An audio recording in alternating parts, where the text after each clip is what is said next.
Maseret Ketubot, Daf P, traité Ketubot, feuille numéro 80. Nous sommes à la feuille 79, au dernier mot. Amar Rabbi Abba, Amrei Berav. Rabbi Abba dit, au nom des sages de la maison d'études de Rav, Afilou Shigra de Tamré, même des dates concassées, ça s'appelle aussi qu'il a profité.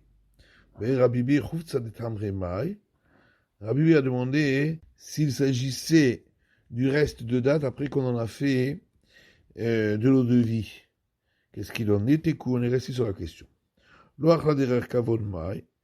n'a pas mangé de manière honorable, qu'est-ce qu'il en est? Marula Pigeba, Treamoraï, Marava. Oula dit, il y a une discussion là-dessus entre deux maîtres du temps du Talmud, à l'ouest, en Israël. Khadamar Bikeïssa. L'un dit seulement s'il en a mangé la valeur d'une pièce d'un Issa. Khadamar Bike Dinar. L'autre dit seulement s'il en a mangé la valeur d'une pièce d'un dinar. Amré Dayani de Pumbedita. Les juges de Pumbedita ont dit Avad Rav Yehuda Ouvda, que Rav Yehuda a tranché que si le mari a profité de bottes de sarment de vigne en les donnant à son animal, ça s'appelle qu'il a profité. Rav Yehuda est armé et Rav Yehuda suit son opinion. Rav Yehuda achla orla.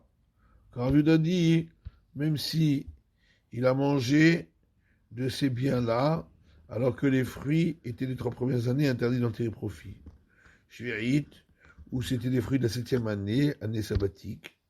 Vekilaim, ou des fruits qui étaient nés d'un mélange d'espèces qui sont interdits. Areze Hazaka, ça s'appelle quand même qu'il a montré sa propriété sur le terrain. Et donc ici aussi, même s'il a profité de manière très faible. Rabbi Yaakov Amar Rav Chizda, Rabbi Yaakov dit au nom de Rav Chizda, Motzi Otsaot Anirse Ishto Ketana, celui qui a fait des dépenses sur le bien de sa femme qui était mineure, lorsqu'il s'est marié avec elle, qui était donc un mariage uniquement d'ordre rabbinique, et la femme a le droit d'annuler le mariage, c'est considéré comme celui qui a fait des dépenses sur les biens d'une autre personne, sans lui en parler, où il a le droit de recevoir remboursement de ses dépenses jusqu'à une certaine hauteur. Maïtama, pourquoi? Les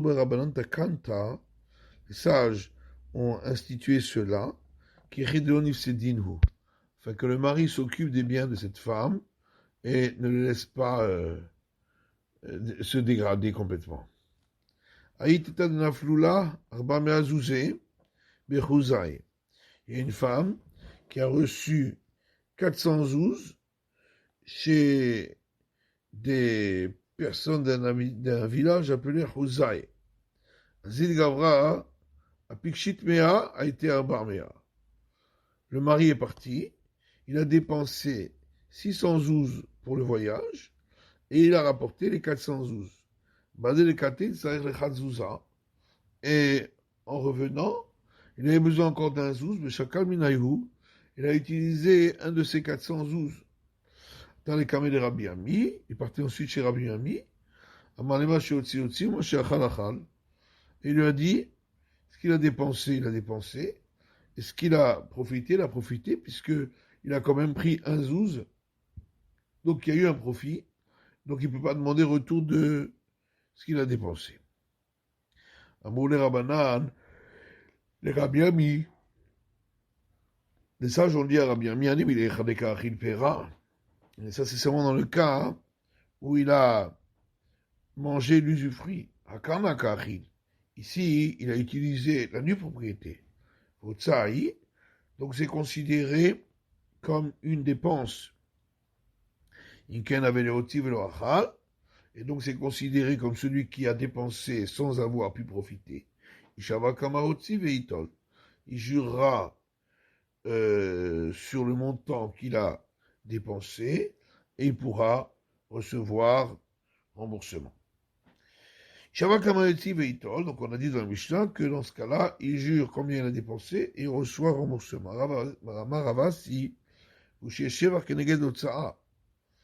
Ravasi dit ça c'est seulement dans le cas où les biens se sont améliorés autant que la dépense qu'il a faite. Le Maïl Cheta, alors, c'est à quel sujet qu'il dit ça?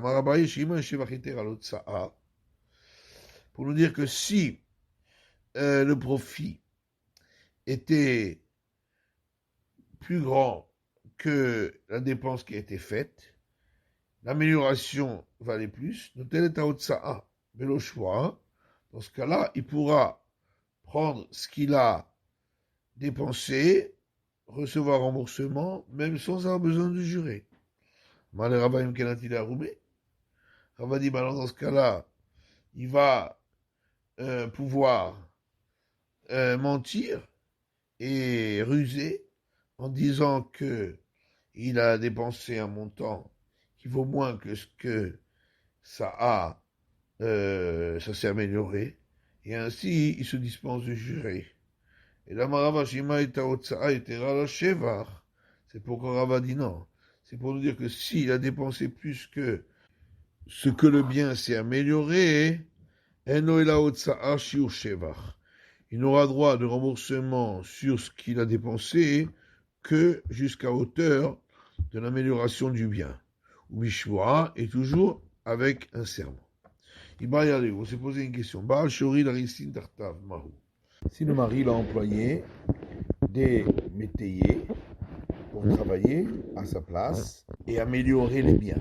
Ensuite, le mari a divorcé. Mahou, qu'est-ce qu'il en est? Est-ce que les métayers ils prennent la place du mari? Comme lui ne reçoit rien, puisqu'il a profité, donc eux aussi ne recevront rien. Ou bien va-t-on dire que les métayers sont venus pour travailler la terre? Or, de toute façon, la terre avait besoin de métayers, donc ils doivent être payés. Rav Hanan pose une question là-dessus. Pourquoi serait-ce différent de celui qui est allé travailler pour améliorer le champ d'un autre et il a planté des plantations dans le champ sans demander l'autorisation au propriétaire? Shamin Lovi à la Tartona, on voit que on va évaluer combien il y a eu d'amélioration, mais il est désavantagé puisque il ne reçoit comme paiement de cette amélioration que en étant plafonné à ce que ça aura pu produire. Alors on a dit Atamli kainish de tarah, chaikaba'al de tarah. Et là-bas, il n'y avait personne pour travailler le champ, mais ici, c'était au mari de le faire. Maya ve'ala, qu'est-ce qu'il en est? Amaravona bered Rav Yeshua, Ravona fils de Rav Yeshua dit Hazinan iba'al arishu. Il faut regarder. Si le mari savait faire lui-même le travail des métayers, et donc, même s'il n'était pas venu les métayers, ça aurait été le mari qui aurait fait le travail lui-même, puisque le mari n'aurait rien reçu, donc eux non plus. Si le mari ne savait pas faire le travail des métayers, dans ce cas-là, on considère que le terrain de toute façon avait besoin de métayers, et ils seront payés pour cela. On s'est posé une autre question. Si le mari a vendu sa part d'usufruit dans le terrain, qu'est-ce qu'il en est?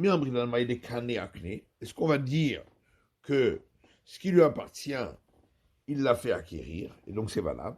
Oui, on va dire que lorsque les sages ont institué que le mari reçoit l'usufruit, le Baal, c'est seulement le mari lui-même, Mishum Ravah Beta, parce qu'ainsi, il y a plus à manger dans la maison. Avalis Bouné, l'eau, mais vendre ce droit, peut-être que les sages ne l'ont pas donné cette autorisation.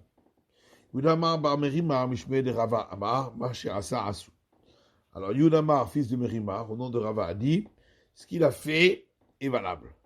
Papa Marmishme de Rava, papa au nom de Rava lui dit Lo Asav le clou, ce qu'il a fait n'est pas valable. Mara papa, Hadi Yuda Mabar Merimar, la Beferush Itmar, et la Miklala Itmar. Papa dit ce qu'a dit Yuda Mar, fils de Merimar, en vérité ça n'a pas été dit directement par lui, mais on a déduit de ce qu'il a dit. Gavra, Tartea Mahatam. Il y avait une fois une femme qui, lorsqu'elle s'est mariée, a fait entrer avec elle 2 servantes dont le mari pouvait donc disposer d'usufruit. Le mari s'est marié avec une autre femme également. Et il lui a donné une de ces servantes-là pour être à son service. La première femme est partie devant Rava, Safra, elle a crié, elle n'était pas d'accord. Là, je garba. Mais Rava n'y a pas prêté attention. Alors, celui qui a vu cela a pensé que c'est parce que Rava considère que le mari a le droit, donc, de donner son droit à une autre personne. Velohi, en réalité, c'est pas juste. Mais Beta. C'est pas pareil, parce que là-bas, c'est toujours dans la même maison, donc ça permettait d'avoir plus de production et plus de travail dans la maison. Mais Karva, effectivement, il y aura plus. Mais dans le cas où ça a été vendu à une autre personne extérieure à la maison, peut-être que ce n'est pas valable. Et la règle est en fin de compte qu'un mari qui aurait vendu son droit d'usufruit sur un terrain, la vente n'est pas valable. Maïtama, et pourquoi Bayama, Rachina, Shema, Tarsif. Il dit parce qu'on craint que l'acquéreur, il dégrade complètement le terrain, puisque lui, jamais il n'aura droit à la propriété. Alors que le mari, lui, ne le fera pas parce que un jour, il aura peut-être droit si la femme meurt avant lui. Rava Amamishum Ravar Beta, et Rava lui donne notre réponse, il dit parce que ce qu'on a autorisé le mari d'utiliser usufruit, c'est pour qu'il y ait plus à manger dans la maison, mais ce n'est pas le cas ici, puisqu'il a vendu un autre. Maï Benayou, quelle est la différence entre les deux explications? La différence serait, dans le cas d'un terrain qui serait proche de la ville où ils habitent, donc on ne craint pas qu'il va le faire dégrader, l'acquéreur, puisque là, ils ne le laisseront pas faire, le mari et la femme. Il a mis Baal Harishu, ou bien dans le cas où le mari lui-même devient le métayer de cet acquéreur, donc là il fera attention que ça ne soit pas dégradé. Il a mis Souzev Ka'avid Behiska, ou bien si par cette vente il reçoit de l'argent et avec cet argent il va le faire fructifier. Donc de nouveau, ça permettra d'avoir plus de production dans la maison, ça fait profiter la maison. Et donc, d'après l'autre explication, ce serait permis. Matiti Mishnah suivante. J'aimerais Yavam Shenaflulan Chassim. Une femme qui était en attente de Lévira, et elle a reçu des biens. L'école de Shammai et l'école de Hillel sont d'accord tous les deux, qu'elle peut les vendre, qu'elle peut les donner, et c'est voilà. Meta, si la femme meurt avant le Lévira, que fera-t-on des biens qui ont été inscrits dans la Ketouba et des biens qui sont entrés et qui devraient sortir avec elle, donc les biens dont elle dispose de la nue propriété et le mari d'usufruit. Comme les Shammai disent, ce sera partagé entre les héritiers du mari, c'est-à-dire les frères, et les héritiers du père, donc c'est-à-dire les héritiers de la femme, puisque il n'était pas sûr qu'il y aurait Lévira. Peut-être que de toute façon, il y aurait eu cérémonie de déchaussement et donc les biens seraient revenus à la femme. Petit Alamré, l'école de Hillel disent, les biens resteront entre les mains de ceux chez qui ils étaient au départ, c'est-à-dire euh, à la femme, pour les biens dont la nue propriété est à la femme. Et pour ce qui est du montant de la ketouba, ça restera entre les mains des héritiers du mari, puisque c'était chez lui que c'était originellement. Par contre, les biens qu'elle a fait entrer et sortir avec elle, dont elle dispose de la nue propriété, resteront entre les mains des héritiers de son père, donc de la famille de la femme. Si le frère, c'est-à-dire le premier mari qui est décédé, avait laissé de l'argent, il a karben karka, vorel perot. Cet argent est destiné au paiement de la ketouba, puisque tous les biens du mort sont assujettis au paiement de la ketouba. Et donc, il a karben karka, vorel perot. Avec cet argent, on achètera donc un terrain qui sera destiné pour le paiement de la ketouba, et le frère ne pourra y utiliser que l'usufruit. Mais rotatushim la karka, s'il avait laissé des fruits détachés du sol, le karben karka, vorel perot, c'est comme l'argent, on achètera avec un terrain et il pourra profiter de l'usufruit. Si c'était des fruits attachés au sol, Amar Rabbi Meir Shamiantan Kamaen Yafin Perot, Kamaen Yafin Belo Perot. Rabbi Meir dit il faut évaluer combien le champ vaut avec les fruits, combien il vaut sans les fruits. Vamotar, et cet argent correspondant à cette différence, il a Kamaen Karka Vorel Perot, on l'utilisera pour acheter un terrain dont le frère pourra disposer de l'usufruit. Chez l'eau. Alors que les sages disent des fruits sont attachés au sol, c'est au frère parce que c'est de l'usufruit.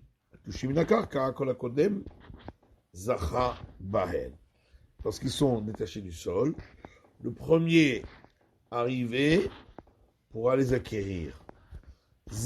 Kadamhu Zacha, si c'est lui le frère qui est arrivé le premier, il pourra l'acquérir. Kadmari, si c'est elle, il a karben karka vorel perot, on achètera avec cela un terrain, qui sera pour la femme, et lui, le frère, pourra manger les fruits. Kinsari ki ishto lechol davar.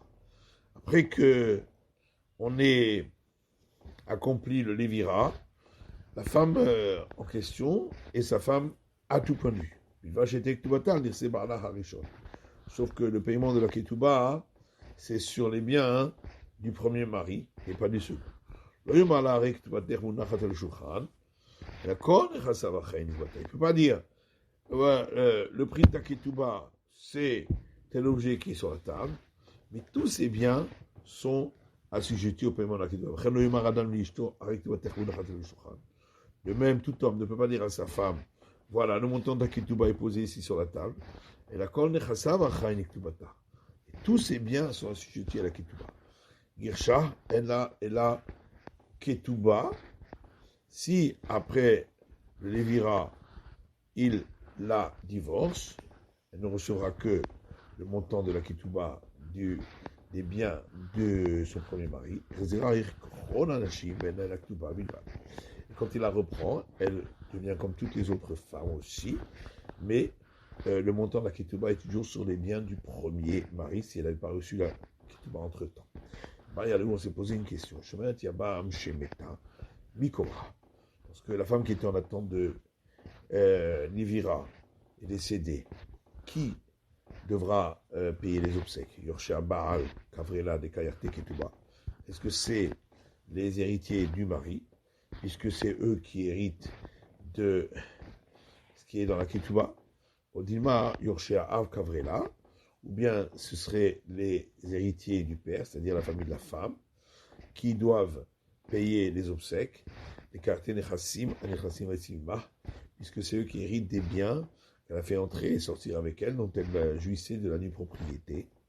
Amram Tashma, Tania, alors Amram dit, viens, écoute, une braïta qui dit, Shomeret Yamam Shemeta, lorsque la femme en attente de Lévira est décédée,